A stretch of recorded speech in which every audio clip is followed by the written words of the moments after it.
নমস্কার, আমি ইন্দ্রাণী। শুরু করছি আজকে। এখনো জাস্টিস অভিজিৎ গঙ্গোপাধ্যায় জানিয়ে দিয়েছেন তিনি পদত্যাগ করছেন। 6 তারিখ খোলসা করবেন তার আগামী ভবিষ্যতের রূপরেখা এবং তিনি রাজনীতিতেই আসছেন।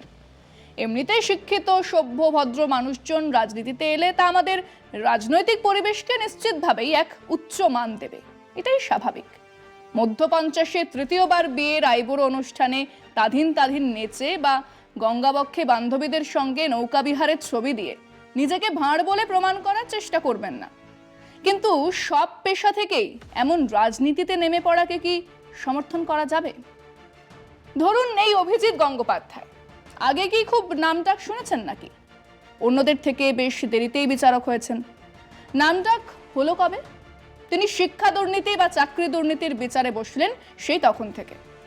আচ্ছা, এমন কি যে শিক্ষা বা চাকরি দুর্নীতির ক্ষেত্রে বিচার শেষ, অপরাধীদের শাস্তি দেওয়া হয়েছে, সমস্ত অপরাধীরা জেলে গেছেন, বিচারক তার সুচিন্তিত রায় অপরাধীদের চিহ্নিত করেছেন, শাস্তির বিধান করেছেন? এর একটাও হয়নি। উল্টে যে তদন্ত ইত্যাদির নির্দেশ দেওয়া হয়েছিল তার এক বড় অংশই সর্বোচ্চ আদালতে খারিজ হয়েছে। উনি বিচার করতে বসে প্রচুর বাজে বকেছেন। সেসব সর্বোচ্চ আদালতের নজরে আসায় তাকে সেই দায়িত্বগুলো থেকে মুক্তি দেওয়া হয়েছে। কিন্তু ওই চুটকুলাগুলো বলার পরে এক অংশের কাছে উত্তেজনা যোগানোর মতো নানান মন্তব্য করার মধ্যে দিয়ে তিনি জনপ্রিয় হয়েছেন, দুর্গাপুজোর উদ্বোধন করছেন, মিডিয়াতে বেশ একটা নামডাক হয়েছে। একটু খতিয়ে দেখলেই বোঝা যাবে কাজের থেকে অকাজ অনেক বেশি করেছেন, যাতে ওনার ইমেজ তৈরি হয়েছে। এটা যেমন ঠিক, তেমনি আসল মুদ্রা ক্রমশ পেছনে সরেছে এবং আপাতত তা খবরের কাগজের 7 পাতাতেও জায়গা পাচ্ছে না। সেই অভিজিৎ গঙ্গোপাধ্যায় জানিয়েছেন তিনি 6 তারিখ সূর্য সেনের মূর্তির সামনে দাঁড়িয়ে তার নতুন কর্মসূচির কথা জানাবেন। তিনি নির্বাচনে দাঁড়াবেন, তিনি রাজনীতিতে নামছেন। এ খবর অবশ্য তিনিই জানিয়ে দিয়েছেন। সেটাই বিষয় আজকে। অভিজিৎ গাঙ্গুলির পদত্যাগ, পেছনের কারণ আর রহস্য। অভিজিৎ গঙ্গোপাধ্যায় বছরখানেক যাবৎ এই নামটির সঙ্গে আম বাঙালি পরিচিত। রাজ্যে একাধিক অভূতপূর্ব নিয়োগ কেলেঙ্কারির মামলার সুবাদে কলকাতা হাইকোর্টের বিচারপতি হিসেবে তিনি জনতার একটা বড় অংশের কাছে তুমুল জনপ্রিয়। একই সঙ্গে বিচারপতির আসনে বসে তার নানা মন্তব্য তাকে বারে বারে বিতর্কের মুখে ঠেলে দিয়েছে। তার ভূমিকা সর্বোচ্চ আদালত পর্যন্ত পদক্ষেপ করতে বাধ্য হয়েছে। অভিজিৎ বাবুর এজলাস থেকে নিয়োগ কেলেঙ্কারির মামলা সরিয়ে নিতে নির্দেশ দিয়েছে সুপ্রিম কোর্ট। তাতেও হেলদোল দেখা যায়নি। সরকারি ক্ষেত্রে দুর্নীতির বিরুদ্ধে নিজেকে বস্তুত ধর্মযোদ্ধা বলে জাহির করে এসেছেন। অনেক সময় তার মন্তব্য রাজ্যের শাসকের বিরুদ্ধে রাজনৈতিক পক্ষপাত দুষ্ট বলেও অভিযোগ উঠেছে, যা মোটেই কর্মরত বিচারপতি সুলভ নয়। এহেন অভিজিৎ গঙ্গোপাধ্যায় রবিবার থেকেই ফের আলোচনায়, ফের খবরের শিরোনামে। তবে এবার আর এজলাসে দেওয়া কোনো মামলার নির্দেশ নয়, বরং উল্টো। যে ধর্মযুদ্ধের কথা বলে এতদিন মানুষের মনোহরণ করেছিলেন, সেই বিচারপতির পদ থেকে ইস্তফা দিয়ে রাজনীতিতে নামতে চলেছেন। সেই ঘোষণায় আলোড়ন রাজ্য জুড়ে। শুকনো রাজনীতি নয়, ভোটে প্রতিদ্বন্দ্বিতা করবেন এমন ইঙ্গিত মিলেছে। অর্থাৎ এতদিন ধরে রাজ্যের শাসক তৃণমূল তার বিরুদ্ধে যে রাজনৈতিক পক্ষপাতিত্বের অভিযোগ করে আসছিল, অভিজিৎ বাবুর এই সিদ্ধান্ত কি তাকেই মান্যতা দিল? শোনা যাচ্ছে পূর্ব মেদিনীপুরের তমলুক কেন্দ্রে বিজেপির প্রার্থী হতে চলেছেন অভিজিৎ বাবু। স্বাধীন দেশের নাগরিক হিসেবে তিনি চাকরি থেকে আগাম অবসর নিয়ে নির্বাচনে প্রতিদ্বন্দ্বিতা করতেই পারেন, এটা তার গণতান্ত্রিক অধিকার। কিন্তু তাতে তার যে ভাবমূর্তি তৈরি হয়েছিল তা কি ধাক্কা খাবে না? একদা যে জনতা তাকে নায়কের আসনে বসিয়েছিল, তাদের কাছে এই প্রশ্ন জাগাটা খুব অসঙ্গত বলে মনে হয় না? উনি রাজনীতিতে নামছেন, নির্বাচনে প্রার্থী হবেন। উনি 6 তারিখে সূর্য সেনের মূর্তির সামনে দাঁড়িয়ে ওনার আগামী পরিকল্পনার কথা বলবেন। কেবল কি এই কথাই বললেন? না, তার সঙ্গে বললেন কেন তিনি এই সিদ্ধান্ত নিচ্ছেন। তিনি জানালেন যে তিনি মৌর্য সাম্রাজ্যের কথা পড়েছেন আর আপাতত চৌর্য সাম্রাজ্য দেখছেন। আর তাই ওনার মনে হয়েছে এবার তো কিছু একটা করতে হয়। এই বাংলার মাটিতে দাঁড়িয়ে উনি চৌর্য সাম্রাজ্য দেখছেন, মানে আপাতত যারা সরকারে আছেন তারা চোর, এটাই বললেন। তাহলে উনি ওনার বিচারপতির পদ ছেড়ে নিশ্চিতভাবেই তৃণমূলে যাচ্ছেন না। তাহলে বাকি রইল বাম কংগ্রেস আর অন্য অপশন বিজেপি। ওদিকে কাঁথির খোকাবাবুর পিতাশ্রী মুখ ফসকে হলেও বলেই ফেলেছেন যে তমলুকে দাঁড়াচ্ছেন অভিজিৎ গঙ্গোপাধ্যায়, মানে সিদ্ধান্ত হয়ে গেছে। ওদিকে বিকাশ ভট্টাচার্য বলেছেন উনি যদি বিজেপিতে যোগ দেন তাহলে তা হতাশাজনক হবে। কার কাছে হতাশা? যারা ওই অভিজিৎ বাবুর মধ্যে চে গুয়েভারাকে খুঁজে পাবার চেষ্টা করছিলেন তারা তো সত্যিই হতাশ হবেন। যারা মনে করছিলেন এক বামপন্থী নেতার বামপন্থী ভক্ত এই বিচারক আদতে বাম, তারা হতাশ হবেন। বহরমপুর কংগ্রেসের নেতা অধীর চৌধুরী অবশ্য বলেছেন অভিজিৎ বাবু তাদের দলে এলে তিনি স্বাগত জানাবেন। তো উনি কোন দলে যোগ দিচ্ছেন তা এখনো উনি নিজে না বললেও এটা খুব পরিষ্কার যে উনি আর যাই হোক তৃণমূলে যোগ দিচ্ছেন না। কিন্তু বাকি যে দলেই যোগ দিন সেই সিদ্ধান্ত তো একদিনে হয়নি। উনি বিচারকের চাকরি ছাড়ছেন, রাজনীতিতে নামছেন এবং নেমেই লোকসভা নির্বাচনে প্রার্থী হচ্ছেন। এটা তো একদিনেই ঠিক হয়ে যায়নি। বহু আলোচনা হয়েছে, বহু প্লাস মাইনাস পয়েন্ট নিয়ে অন্যরাও ভেবেছেন, উনিও ভেবেছেন। আচ্ছা, সেই সময় তো তিনি বিচারপতি ছিলেন, রাজ্যের বিভিন্ন মামলা তার এজলাসে ছিল, সেখানে সরকার পক্ষের দল, বিরোধী দলের মানুষজন, আসামি বা ফরিয়াদি ছিলেন। তিনি কি তার নিরপেক্ষতা বজায় রেখেছেন? ধরুন 20শে মে যখন বলছেন সুযোগ হলে গান্ধী পরিবারের সম্পত্তির হিসেবও চাইতে পারি, তখন তিনি কোন গুজবকে উস্কে দেবার জন্য ওই কথা বলছিলেন? শিক্ষকদেরই অবস্থা, স্কুল না চালাতে পারলে আদানিকে বেচে দিন বলেছিলেন 31শে জুলাই 2023-এ।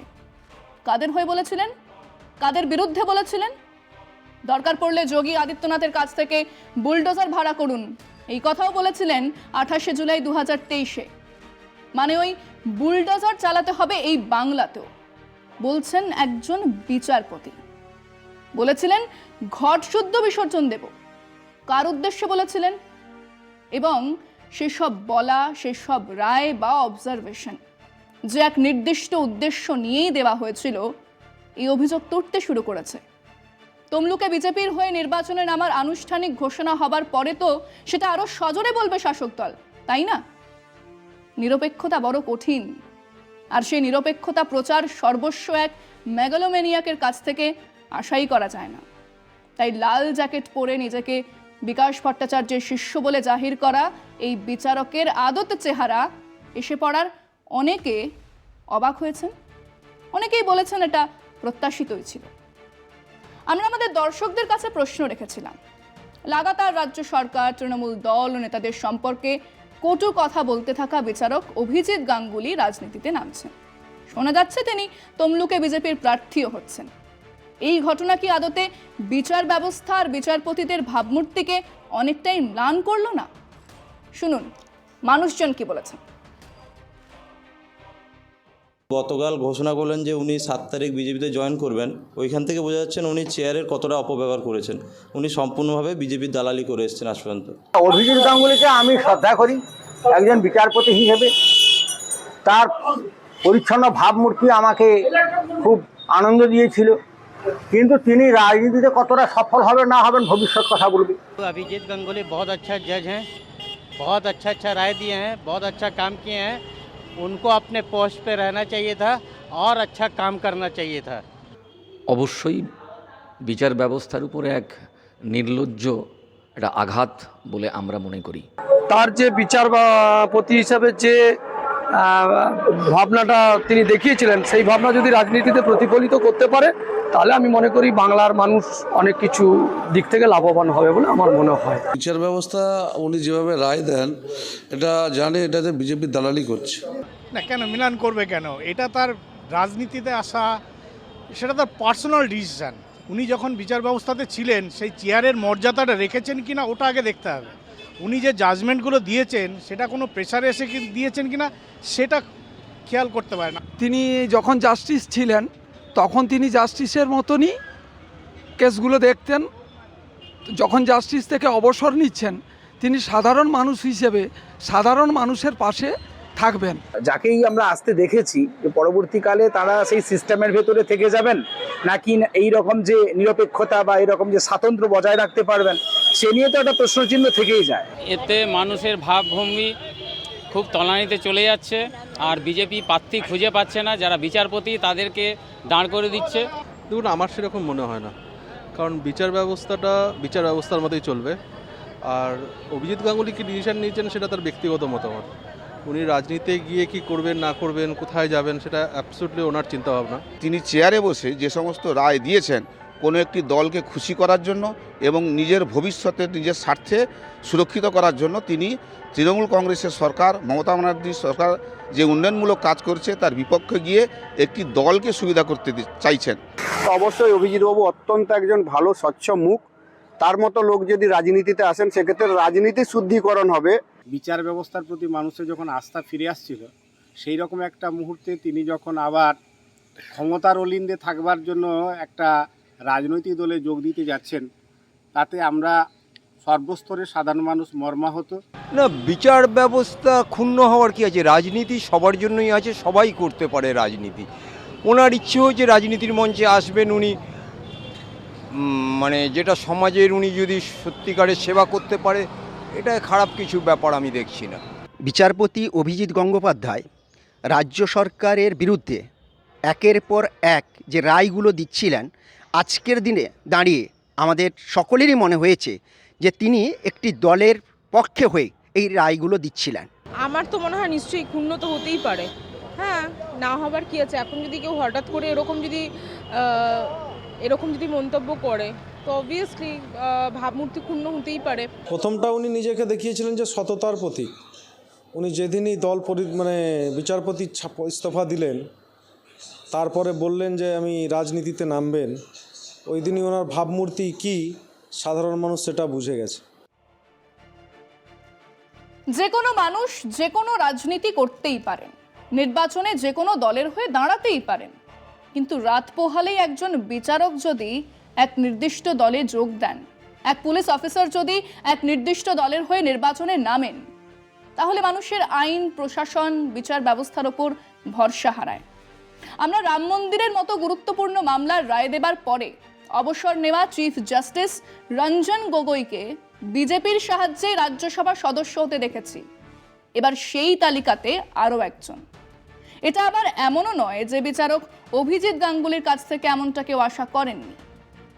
সমস্যা হলো, বহু মানুষ শেষ পর্যন্ত ভালো কিছু হওয়ার আশায় বসে থাকেন। একজন সৎ মানুষকে দেখতে চান, একজন সৎ মানুষকে অনুসরণ করতে চান। সেই মানুষেরা আজ আশাহত হবেন। আজকে পর্যন্তই। দেখতে থাকুন কলকাতা টিভি, রাত দিন 7 দিন।